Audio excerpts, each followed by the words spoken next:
All right, well, let's go ahead and show the players that we're going to be featuring here in the top 8 stage of Winners Group B. On the far left side, you can see DeadDraw, and on the far right, you'll see Felkeine. It is the lone non-French player from Europe that's made to the top 8 in DeadDraw, as he has also he's gotten to the top 4 of an ESL Premiership in the summer of 2018. Did pretty well at WESG, and also has had results in the tour stop. So we'll see whether or not he can follow up those performances with a really good finish here. Top 8's already great. And as you can see, one of the most standout statistics of this, not necessarily against Priest, we expect that, but against Mage, he is 9-4, rocking an almost 70% win rate. Yeah, that's very impressive indeed. I'd say the majority of his victories, or at least a few picked up along the way, have been very free wins against the rogues and the priests of the tournament. That's the main reason that you're bringing this control warrior deck to just absolutely dumpster the aggro decks as well as the combo priest, but also picking up that strong anti-mage win rate. He's doing something right, and I cannot wait to see what it is. His opponent, Felkeine, representing Team Solari in France. This guy's been a mainstay of the Hearthstone Championship Tour, being able to get to the playoffs every season for the most part. Even did okay at Masters Tour. I mean, kind of beating out at least more than half the field, which is respectable. Landing, I believe, very close to the money or within the money. His record against other mages is what's also stand out, is that he's been winning the mirror a lot. I don't know if it's necessarily because of his deck list per se, or perhaps he's figuring out some different things about the matchup that people don't know about. And I think one of the things that I recognize that Felkeine had opportunities to do the traditional power plays, but he's opted against it and instead choosing a really cool line that end up winning because of tempo or because of value. And as we get ready for the second series between Felkeine versus DeadDraw, only one of these players is going to move on to the semifinals and represent Europe in the top 4. I cannot wait to see who it is going to be joining Lise in that top 4 from Team RNG. I think Europe needs a little bit of a comeback after our pretty poor performance at Masters Tour Vegas, and either one of these players I would be very happy to see go through. Game number 1 starts off with Towncrier in the opening hand for DeadDraw. Double 2 more not going to be very useful here. Felkeine has the Mountain Giant the opening hand. All the rest of that stuff seems kind of middling. Wonder if he wants to keep anything in addition to the Mountain Giant, or perhaps he's even questioning Mountain Giant itself. What do you think, Derek? Yeah, it's a bit of an awkward situation, because obviously, traditionally, with these kind of Cyclone or Reno mages, Giant is the absolute dream. But Warrior has a fair few ways to remove that early on. Shield Slam, the big game Hunter that a lot of the lists are rocking, or in the primary at least, even a Plague of Wrath for DeadDraw could be used to get rid of it. So I like searching a little bit more heavily for Luna's Pocket Galaxy primarily, and even just Zephyrus in the early game to keep up. Ooh. This is a pretty awkward draw here for Felkeine. Having a lot of expensive cards, not keeping the Mountain Giant, which to your credit, like you said, Warrior has a lot of ways to remove that Mountain Giant, so without Conjurer's Calling, I mean, heck, he doesn't have the Khadgar in his primary deck. That's in his tertiary deck that he's probably going to play later in the series. DeadDraw doing what Warrior seems to do so well now in just tempoing out very, very heavily. And this speaks actually very well, this exact decision, to something I was talking about with DeadDraw, where he was very, very willing to use his all cards in his deck for less than their potential value, which I think is not a criticism at all. It's just a realization on his part that a lot of the time, playing more for tempo, getting aggressively on the board, is the best way to deny the mage the time to go for its big combo pieces. I like the Omega Assembly a lot there. I do too. I think one of the biggest traps that Warrior falls into is playing exactly the traditional way in almost every game. Yeah. When I think that part of what made Warrior very strong is that sometimes it can turn on the gas. And then people said, you know what? Why even bother with these removal tools? Let's just put bombs in everyone's deck and then use our few removal tools to wait for the game to finish. And then the bombs would explode, and that's how the game would conclude. And I think that was one of the real things we saw out of America's Grandmasters in particular, was the real development of Bomb Warrior, transitioning from control styles to much more aggressive styles of play. It was really perfected in that region. Speaking of an aggressive style of play, this Coppertail Imposter, the Metallic Squirrel hits the board. DeadDraw has the ability to magnetize and push damage after this. Felkeine's first play on the board has arrived in the form of the Twilight Drake. And as it currently stands, you know, you always have to wonder in these matchups, if it continues at an even pace with no one pulling particularly far ahead, who is in the lead? Who comes out on top there? And with Dr. Boom in hand for DeadDraw, a few of the real powerhouse cards in hand for Felkeine, I'd have to put the Warrior in a pretty good spot at the moment. Yeah, I'm in agreement there. I think things look pretty good. If I'm DeadDraw, I'm contemplating whether or not I just want to remove this Twilight Drake with Dynamatic. Yeah. I know it looks really appetizing to get the Ziliax magnetized, but Felkeine does have a lot of removal options. Polymorph, of course, is the biggest threat to any kind of magnetic ability. See, now when this mage draws like this, it feels very reasonable that the Warrior has a strong game plan against playing one threat per turn. It's when you can start playing 3 to 4 high-impact legendaries. That's when it starts getting kind of crazy. And now that Felkeine has to play a lot more of an honest style, the mage is looking kind of weak. That's right, especially as DeadDraw has the perfect hand to punish that weakness from Felkeine. It's not a hand full of shield slams, Plague of Wrath, and all that stuff. It's just gas, ready to get on the board and start dominating this mid-game. Yeah, DeadDraw has the opportunity to maybe even use the Restless Mummy in this position to take down these Ziliax on the opposing side. I do think that there is value in holding onto your own Ziliax, and then alternatively, DeadDraw can even go for double Snip Snap in this position. However, like we were talking about before, Dr. Boom Mad Genius, certain cards spike in power level significantly. It's not like, oh, it gets marginally better. Snip Snap post Dr. Boom Mad Genius is insane. It's just a machine gun at that point. You just remove the entire board. From it's Reno the Relicologist before Reno came out. Right. Snip the Snapology. No tomb can hold me. Yeah, I like holding on to the Snip Snaps. And, you know, as an added bonus, you even get to hold on to the Dynamatic at full health, which makes any kind of magnetic effect even better.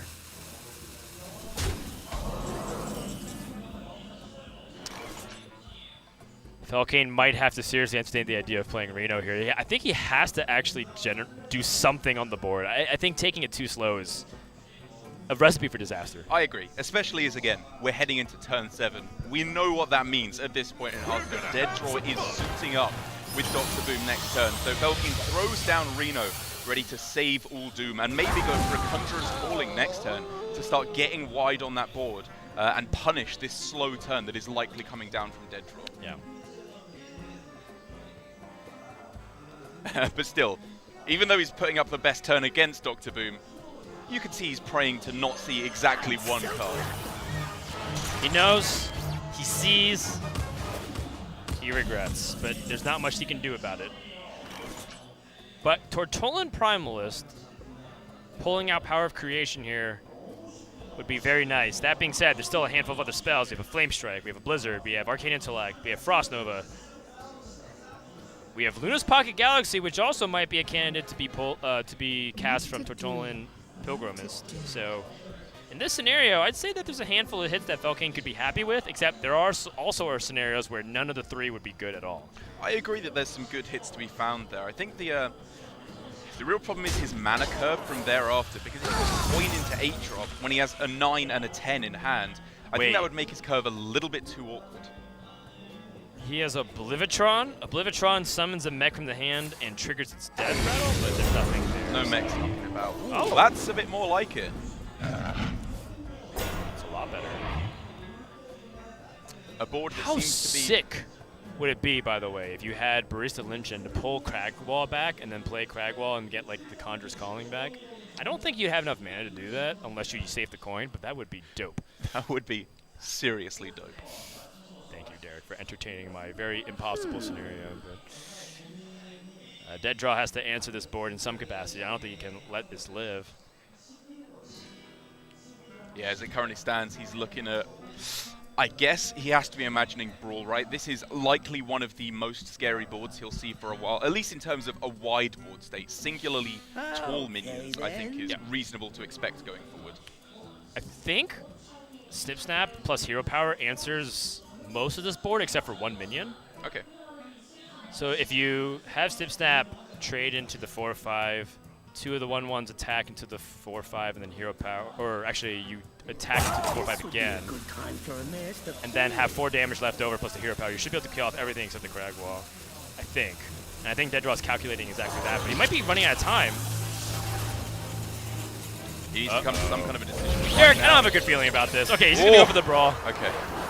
This is a lot of resources used up on only a couple of cards here. Felkeine's Gambit of going with the Reno into this works out nicely. Still, DeadDraw is able to pull the advantage back in his favor. DeadDraw won the brawl, and he shook his head. And I think he's because he realized he could have done all of that with just, or most of that, with just the hero power and the snip stat. Because the snip stat number 2 attacks the Sunwalker. Sunwalker becomes a 4-3. You hero power it. There's 4 damage onto the board. Is that enough to actually kill everything? Not everything. Because it taunts in the way. Not by quite a margin.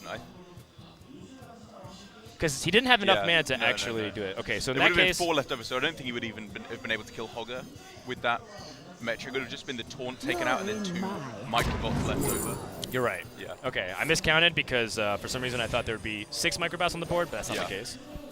In which case, DeadDraw probably chose the best case that he could, but he's probably unhappy having to expend that much resources in order to do it. And even so, with Felkeine here going for the Pilgrim, obviously, into Luna's Pocket Galaxy, it's not what you want to see as DeadDraw, but it's not necessarily the worst thing. A big power of creation could potentially have been even more scary. He doesn't have a lot of those wide borders right now. And even if he's facing down a couple of huge minions in a turn with their reduced cost from Luna's Pocket Galaxy, he's got the Devastators to take care of those. Well, quite the ironic situation here that Felkeine casts the Luna Pocket Galaxy for free, but ends up drawing it next turn, which is not what he wants to see. Quite possibly the worst draw in his deck. Yeah. First world mage problems. I have too many of the best card in the game.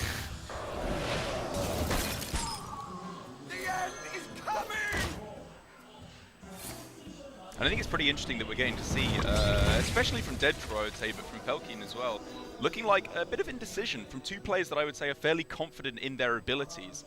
Felkeine was telling me just before they came out onto the stage that this is kind of unknown territory for both of these players. Despite Felkeine being very well-known French personality, hasn't had a lot of big stage experience in front of a crowd here in Masters Tour Seoul. Yes, and it does cause you to reevaluate stuff. It can indeed. I've had a handful of players said, you know what, I was thinking about this play, but I wasn't sure, and I didn't want to look stupid, so I chose a safe play. The thing, yeah. And then it was like, well, you chose the wrong play. You would have actually had the right call and the right read. And those are the most painful kinds of losses where you regret everything. Yeah. And it's not just the players at home that you're afraid of. In the crowd, I've already seen Hunter Ace, our reigning world champion, looking down on you. That's a lot of pressure to perform. Is he in the top of the stands? He is. I don't know. Well, I guess he... I don't see that glorious blonde afro anywhere. But I'm waving at him right now. He's just ignoring me. He's up right there, top right. Ah, I do. I see him. Along with Galen. There he is. There's a wave. Hey, guys. I wonder.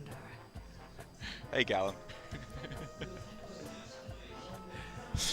Felkeine now in this situation where he needs to, I mean, primarily try and find a bit of card draw, right? Because he knows post turn 10, everything he plays is going to die.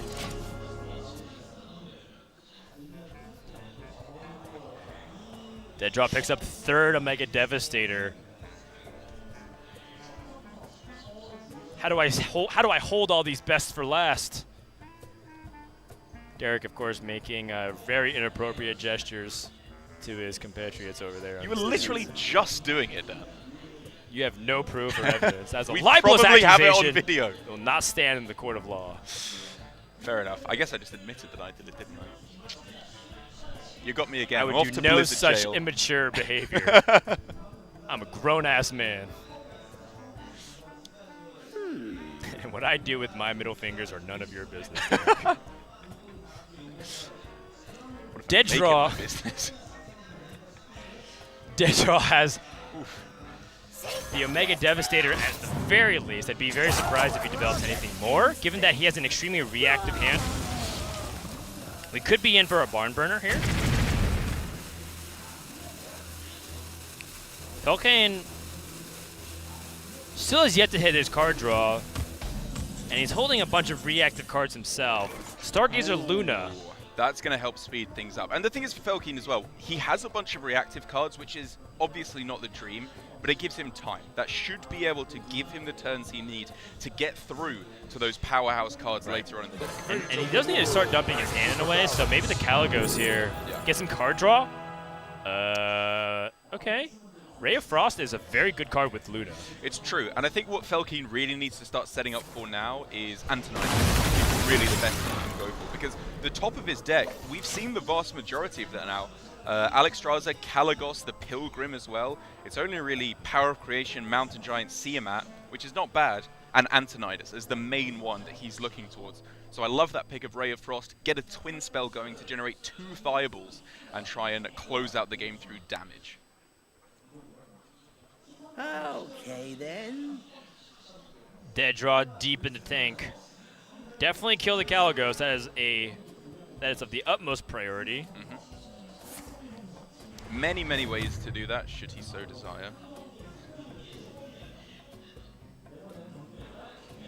And I think DeadDraw's got the right idea of it here. You know, I was talking at the start about the benefit of tempoing out early on, which I think got him an advantage, right? He didn't fall behind on board. Luna wasn't able to pop off if his opponent had that.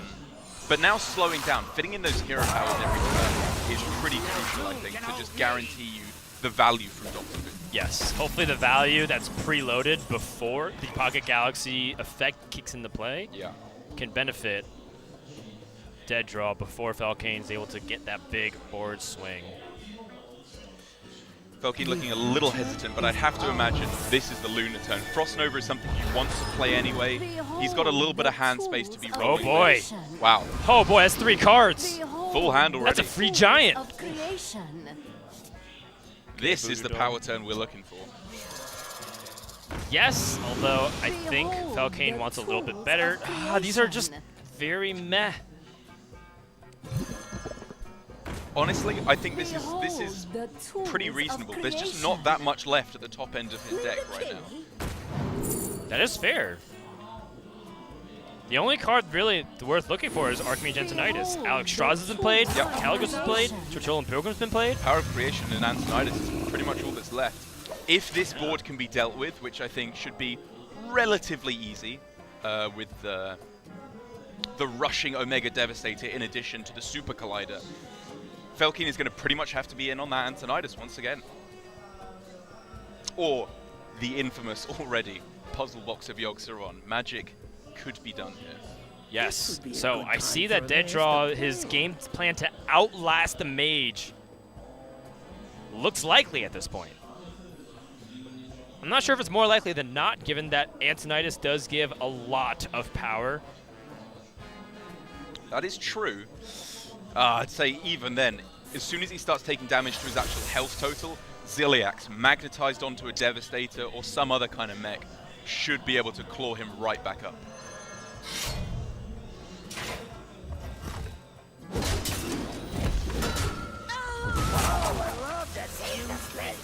And I mean, even when I was saying that DeadDraw had kind of slowed down and was getting in that hero power value, he's still pulling very far ahead on board. He's realizing the crucial turns when he can miss the hero power and start to lock down this board control.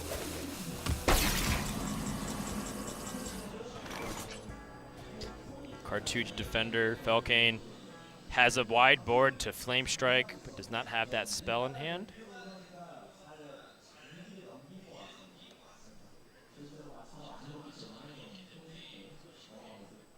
He can pick apart a big portion of this board through his Shooting Stars and his Rays of Frost, but again, these are spells he wants to save for Antonidas. Yeah.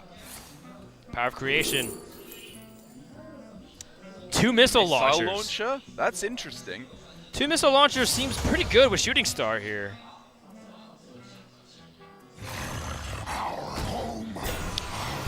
Yeah, I mean, well, I guess because he had the Voodoo They Doll. damage other minions and they get very easily killed by the Super Collider bashing into each other at that point.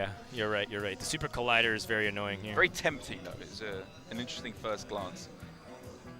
Especially as he would have been able to sneak in the 1 damage to face with the Voodoo Doll, and then it's killed off by the you missile laughed, launcher. Derek, but I mean, this game might come down to like how Every like by point 2 or matters. 3 health type of Right. situation. I mean, also missile launcher. That's 2 damage face. That's not irrelevant at all at that point. If he has to bash in with the Super Collider, that's another 4 damage. It's all starting to stack up with Antonidas only being so far away. Well, Felkeine can convert the coin, Shooting Star, 2 Rays of Frost, Luna's Pocket Galaxy. I mean, really, he And needs to 2 start more Rays of dumping space Frost. from his hand. That's 7 fireballs. Right. Okay. Because Antonidas is going to cost 1. Yeah.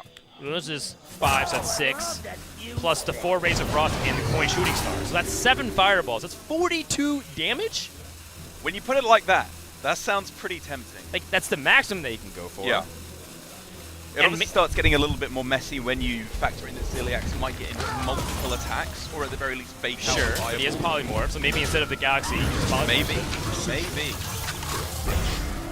Yeah, like, this obviously is a great attack to heal for DeadDraw since he just gains the 7, but the 33 life seems very doable for Felkeine, and he has a Frostbolt too. It's starting to stack up. This is a close one.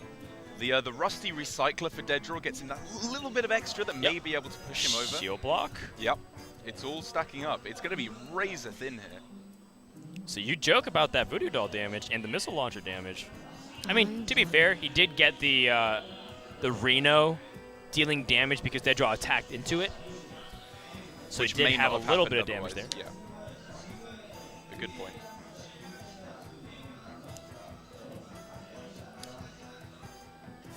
I definitely want to polymorph this. I agree. I think getting rid of Siamat here, I mean, honestly, it's freeing up hand space. I think it's very unlikely that this minion is going to attack phase, no matter what you do. So get it out of the hand. As you said, 7 fireballs needed to be made room for.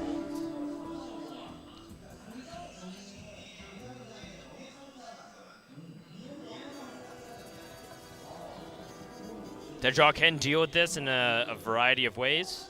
It's a little bit awkward, actually, though. Like, you obviously don't want to rush in both of the Tomb Wardens just to kill this off with the hero power.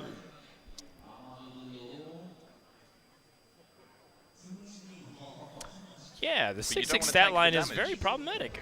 Yeah. And if he starts with the shield block, he will not necessarily have the ability to even kill it off, as hero power, Goblin, and the Rusty Recycler, and a swing from the weapon would be necessary to clear it off. Which is a big investment. It is a big investment indeed. He does have the unpowered Steambot to tank a little bit. Good point. That's true. Killing this is not 100% necessary. Yeah, you can put Rusty Recycler and the unpowered Steambot. Wow. Just gonna kill off the 6/6. You thought giving Rush to next with Dr. Boom was good. This was 8 mana, 6 damage. This was not good. Oh boy. Wow. This is great. Felkeine can develop like Tyrion. This actually might be a good Tyrion opportunity here. Yeah. Put your faith in the Finally, Zephyrus gets his wish. You are taking this Tyrion. It does feel like whenever you play Zephyrus, he just jams Tyrion down your throat. Yeah. It's like the optional extras you always get offered when you're buying something. Like, this is the extra insurance.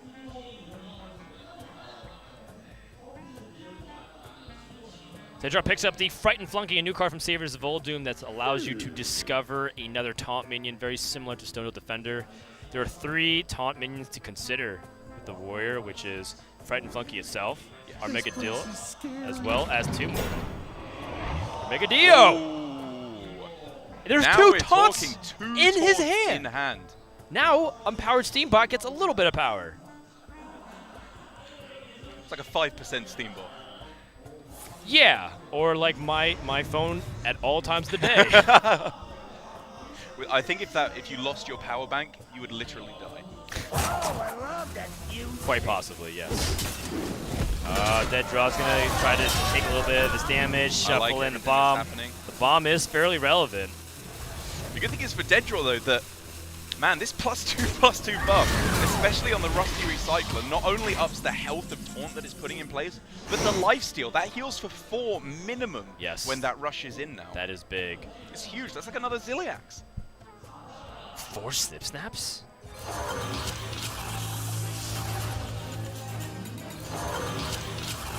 This just makes me want to do the wild combos, where you have like the ridiculous snip snap and mech warper synergies.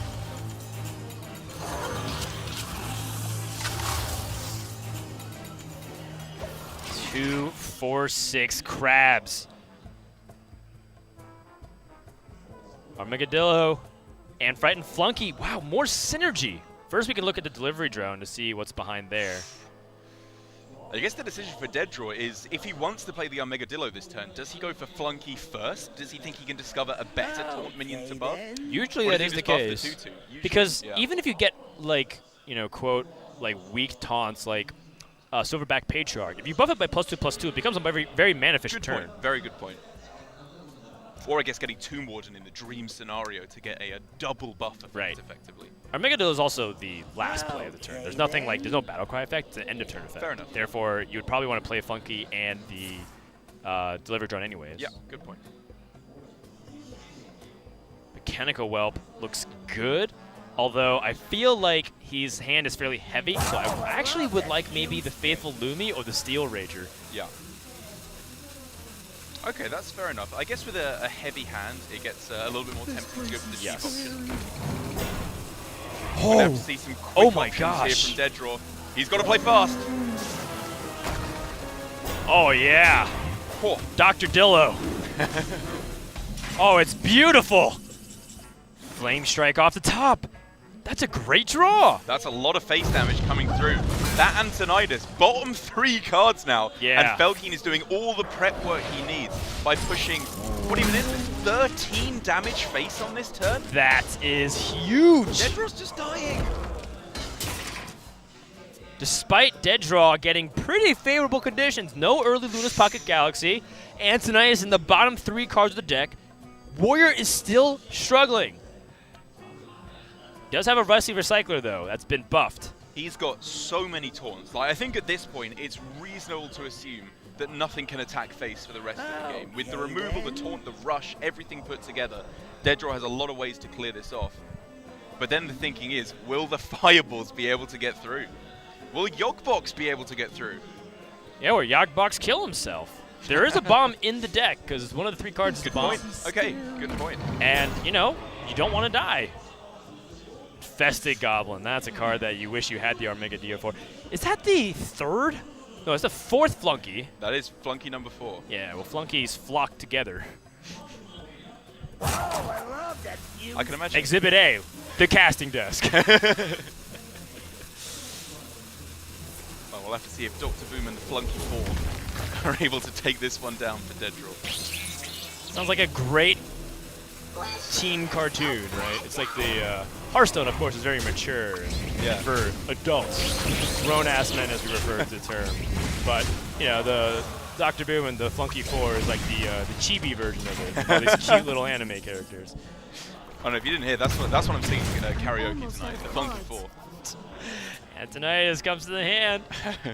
That's a lot of fireballs. Yep, this is what Felkeine needed. His entire game plan has been beautifully crafted around Antonidas, and here comes the payoff. The question is, does he have enough time? Because the fireballs do cost 4 mana. It's possible he just dies.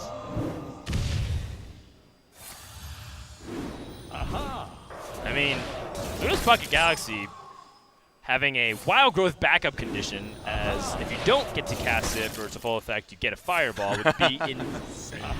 Still very good. And the best part is, Felkeine still gets to get base damage in here. He's getting a surprising amount through. I didn't think he'd be able to get this much through, but this is another, what, 11 damage? He's been Yes. getting so much weapon damage through. This Tyrion is insane. I don't see DeadDraw coming out of this one now. Yeah. I don't even know how DeadDraw beat the mages. Okay, this is good. The Plague of Death. Plague of Wrath, excuse me. DeadDraw needs a way to gain life. He was at the final hurdle. Fighting Funky can pick up Ziliax. Does not get it. You are biased in your discovery towards warrior class cards. Yeah. And that is not enough for DeadDraw. True to Tomb his Warden name. makes sense just purely as the most defensive wall that he can erect at this point.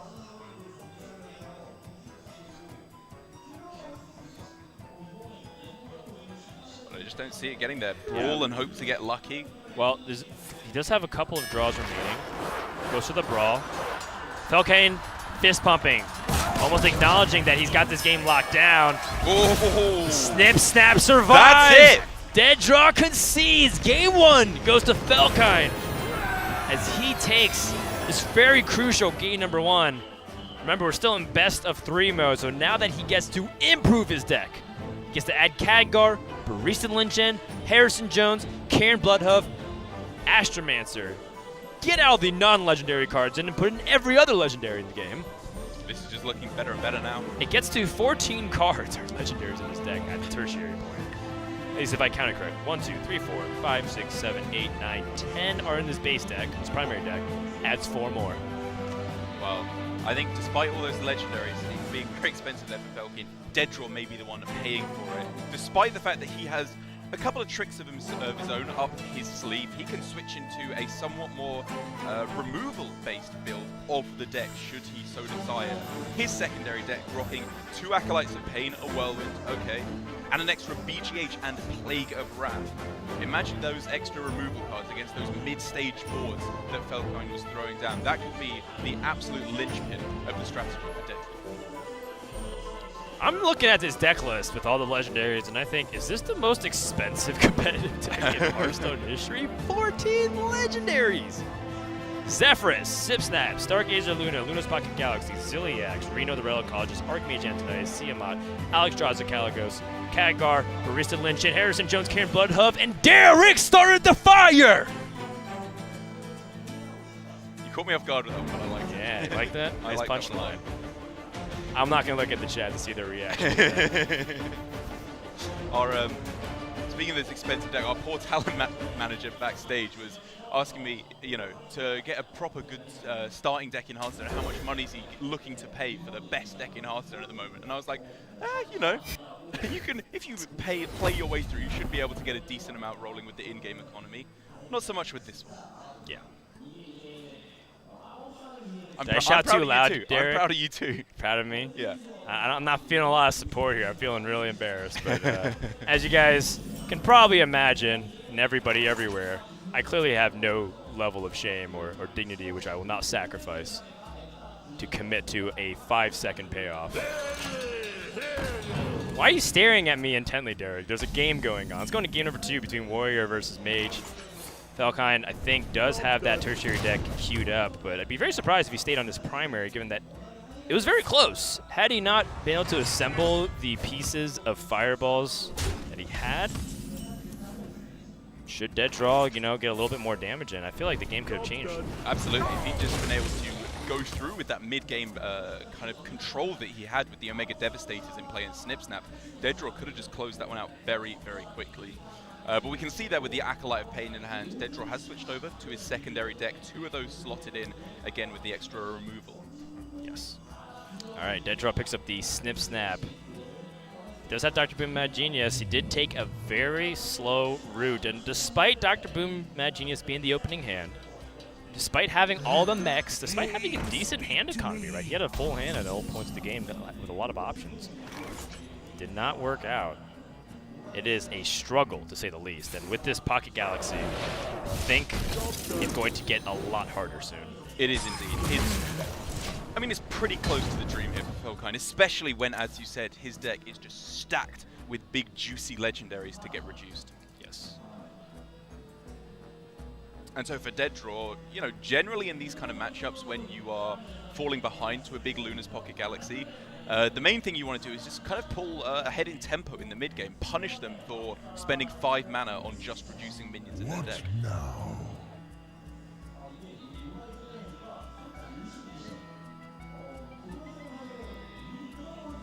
So one thing that I feel like is fairly important is for DeadDraw to grab tempo in some capacity. I do like playing something onto the board here. Snip Snap is okay. Even Restless Mummy just as a 3-2 that's very sticky and hard to remove.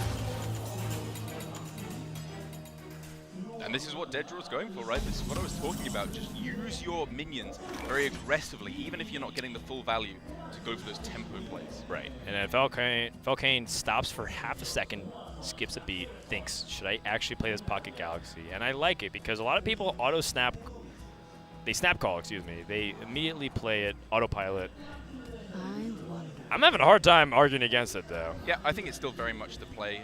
He's obviously afraid of Ziliax, right? And he needs to be thinking, how would I deal with a Ziliax from the opposing side of the board?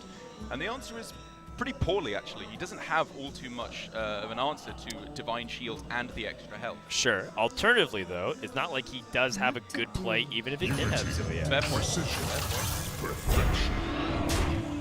Okay, so this is one of the things that we kind of brought up at the beginning of the series, which is Felkeine has opportunities to play things which seem fairly obvious, right? I think if you ask Hearthstone players, almost all of them would say that Pocket Galaxy here was the right play. I agree. Yeah, 4 out of 5 Densis would recommend it. And yet, despite that, Felkeine chose to play Ziliax, a card that's actually great as a reactive card. That's why he's often called the rogue dentist of Hearthstone. Yes.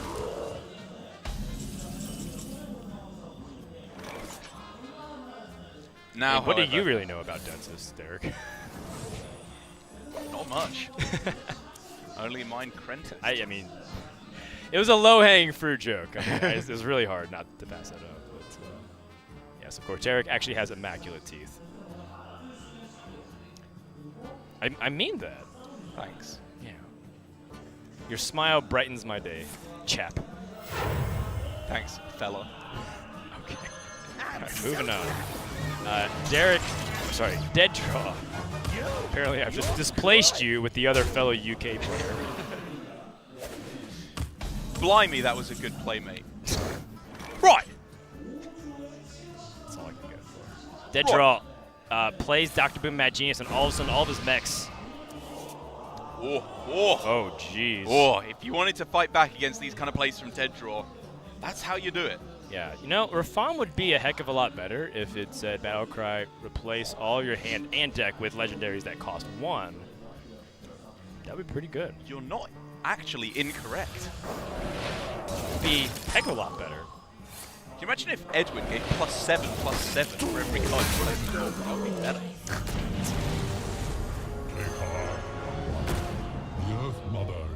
Well, that was one heck of a tempo swing in Felkeine's favor, which I think probably is going to be pretty crucial. His game plan here is much more likely to revolve around mid-game minions than a big Antonidas play later on. Yeah, well, that big game underdraw seemed to be pretty important,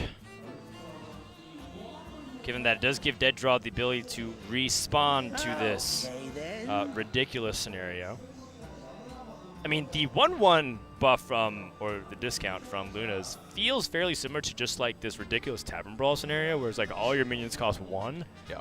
Now, have fun, right? And you get to OTK them by like turn 2 or 3. I liked that stuff. It was like the tiny Tavern Brawl or something, where it was like yeah. everything was 1/1 that cost 1. There's some The real spirit of the dank Sharp decks. Rogue was the nuts in that one. Yeah. Okay, Harrison Jones not really that applicable here.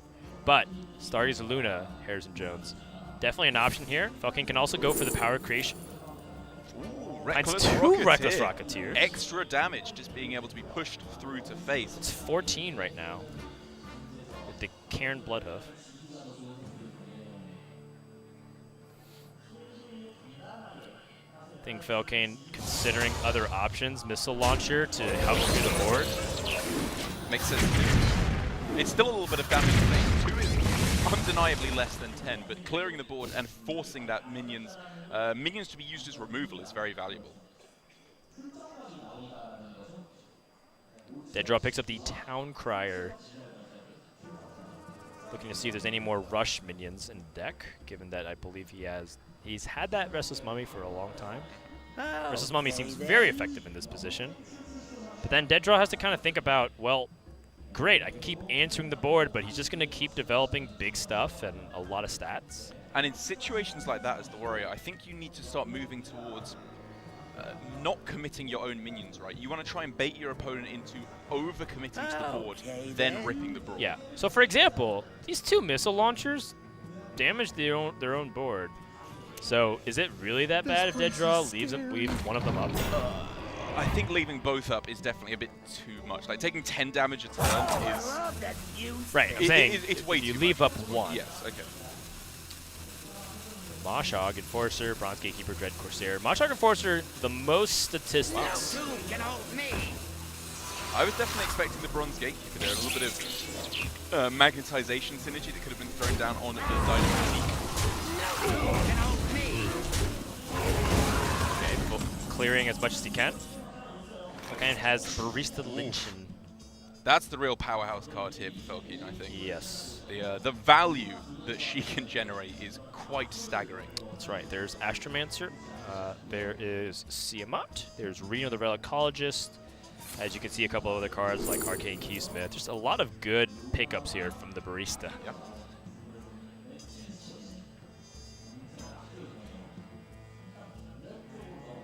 Need a key?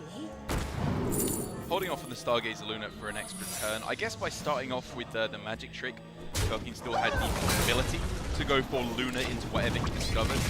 But I think I can agree with a 2-mana spell. You want a little bit more mana available afterwards to draw through your deck.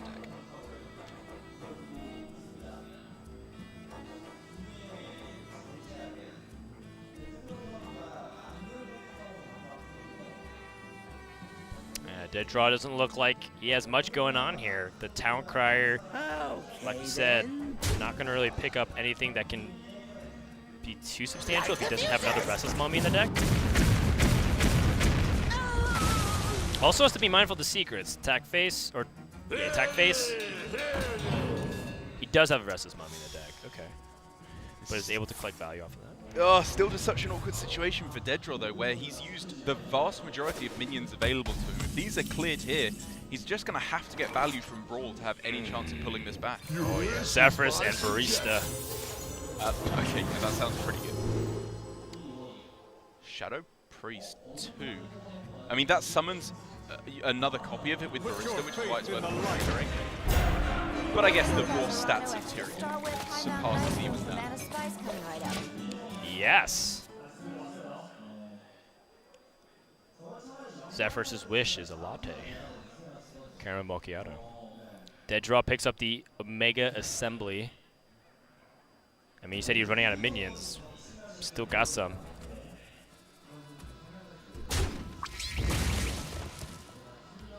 I wonder if, though, in this situation, he will decide to use one of these brawls now to kind of get one of those stodgy removal cards out of his hand. Then he can follow up afterwards with more minion development. But at the same time, this is not that uneven of a board state. He can clear this up without even needing to go for the brawl. It's just about finding the right time to use one of his resources. Yeah, I actually would like him to try and fight back for tempo. He picks up another Dynamatic. So if he shield slams, trades, Dynamatics, clear a lot of this. Looks like he wants to maybe even throw Restless Mummy in. I think I like that too. I definitely want a hero power of some capacity this turn. And I kind of want to push 3 damage to the face, although he doesn't know if this is, he doesn't know exactly what secret is, or does he now know? Because he's tested for counterspell with the shield block. He has, so I think he knows it's a spellbender.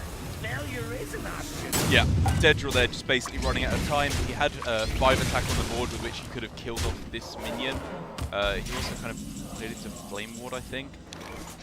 He attacked, I believe, earlier with the 1. Oh, okay. That's why I was saying I think he knows what secret it is. Okay, either way, taking the 4 damage here I think is pretty clearly not what he wants to do when he faces situations like this. Reno coming to the rescue again for Felkeine. But Felkeine committing a lot to this board. You know, this is all great and stuff, but I mean, DeadDraw has 2 brawls.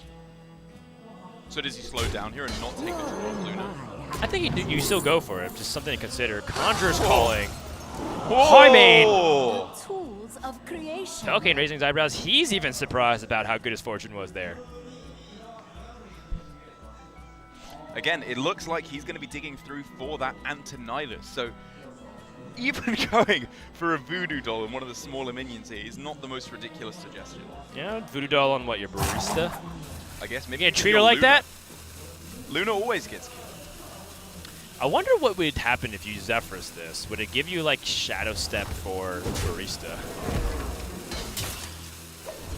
Definitely one of the more interesting and curious things about Zephyrus is what would he offer, or what would be the card given to you?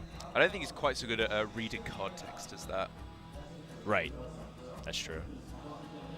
It'd probably be something like Savage Roar or Yes. Power of the Wild or something That like sounds to about buff right, it. yeah. You know? Brawl pretty much mandatory now for DeadDraw to try and clear this all up.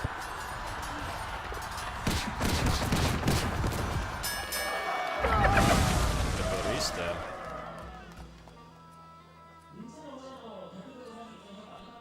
Dynamatic deals 8 damage. There's 9 life on the board.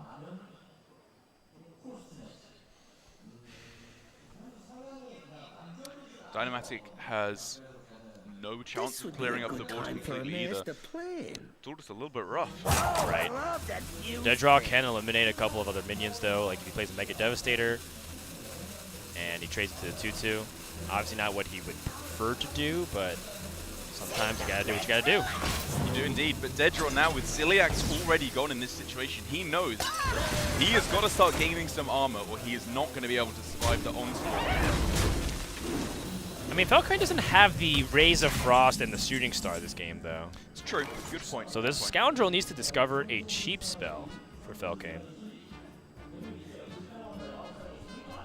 That'd be preferable. I'm gonna win. A Power of Creation, so that might look really good here. And it seems kind of hard to turn down. I do wonder if there was any justification for taking a cheaper spell had he found a Antonidas. Good point. The Blazing Decoy there was kind of interesting, given that your lowest cost minions, they pretty much all cost 1. With the Voodoo Doll in hand, I guess that's a little bit dubious. Oh my, Felkeine took that damage by trading to the 4/3. I guess it would have been going face most likely regardless. Yeah, and I think even if Felkeine gets into slightly murky waters with his health total, Zephyrus will come to the rescue. DeadDraw has an opportunity to play the Mashog Enforcer here. Okay, then. It's a very hard card to play, and there's only 10 damage on the board. I'm leaning towards that. I do also kind of want to see what's in the Omega Assembly.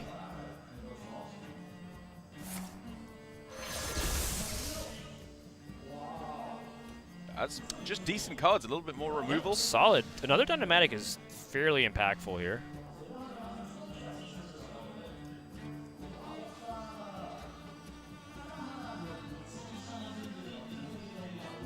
DeadDraw again in that situation where he's stuck between wanting to just develop taunts and actually remove the board.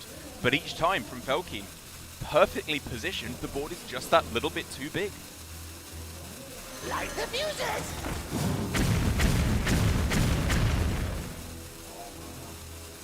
Train to the 4/3.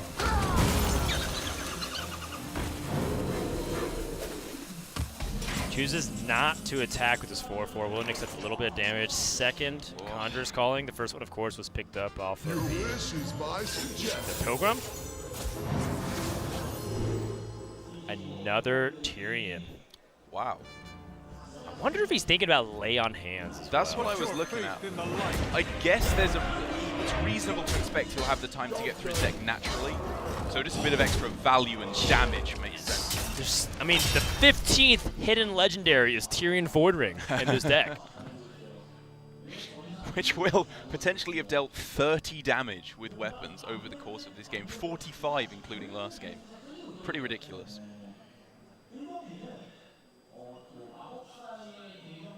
Looking like DeadDraw has to entertain the possibility of dealing with this board with AoE. Him not hero powering the previous turn also seems like a missed opportunity, given that summoning 3 microbots does tend to be very useful in the utility sense. Oh wow, he has the ability to Plague of Wrath now. Yep, that was the perfect result for him. Does lose the 7 armor, but gets to push forward. Felkeine's taking a lot of damage. He's taken a lot of damage, and he's played the Zephyrus, passing up 2 healing cards that were available to him. Wow, we might get the conclusion of this game, though, next turn. So does he now have to start going for stuff like fireballing minions, freezing them with Snap Freeze, instead of using the Conjurer's Calling that he'd like to? Yep, so Antonidas, Snap Freeze, Fireball. I guess you just play Harrison Jones, too, while you have that? Oh, he's going to Conjurer's Calling. That makes sense. Yep. And you can Snap Freeze. I like it. Aha! Pretty reasonable. Yeah. It's good stat line. Aha! I like going for the Conjurer's Calling on the Tony here as well. Yes. And this actually makes sense, though, from DeadDraw, why he played the Coppertail Posture and didn't attack instead of Hero Power, because he wanted to get that 4 damage in through the stealth. Yeah. Because at this point, he's only a couple of zap cannons away from being able to just kill off Felkeine with Hero Powers. Right. So if he Hero Powers... Oh, I don't know. Maybe he does want to get this Coppertail Imposter down, too. Well, does he want to start with Brawl before he goes Hero Power? Because the 1-1 surviving would be good. Yes.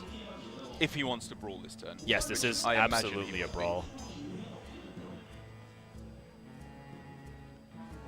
Especially as, you know, only 18 damage in hand. It's obviously still quite a lot, but it's potentially survivable for DeadDraw. This would be a good time for a master plan. Is it, though? He's going to have to get himself a couple of Blast Shields. Well, no, he has a Ashbringer. So 2 Fireballs plus Ashbringer and plus Hero Power is 18. Well, there's taunts that might be able to come through first, unless he is just dead literally on this turn. He's going to attack into the 1-1 first.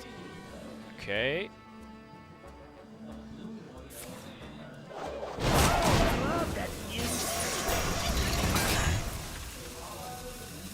Oh. Spellbender! Yeah, Spellbender coming in hot. I think that's probably just it then, yeah? Just too much damage on the other side.